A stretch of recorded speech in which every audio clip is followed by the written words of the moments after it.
Hello everyone. పెళ్ళిళ్ళలోని ఫంక్షన్స్‌లోని మనం ఎంతగానో ఇష్టంగా తినే గోబీ 65ని సింపుల్‌గా ఇంట్లోనే ఎలా చేయాలో చూసేద్దాం.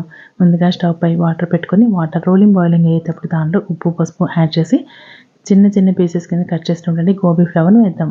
ఆ ఫ్లవర్ అంతా కూడా 50% బాయిల్ అయిన తర్వాత స్ట్రెయినర్ ద్వారా వాటర్ అంతా రిమూవ్ చేసేసుకుందాం.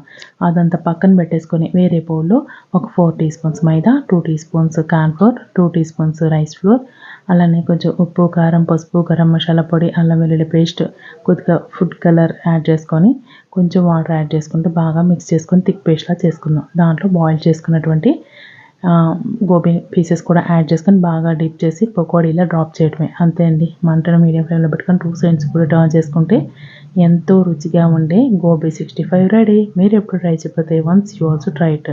ఇది సాంబార్‌లో సైడ్ డిష్‌కైనా లేకపోతే ఏదైనా స్పెషల్ గెస్ట్‌లు వస్తున్నా కానీ సూపర్బ్‌గా ఉంటుంది. Thank you for watching. Like and subscribe.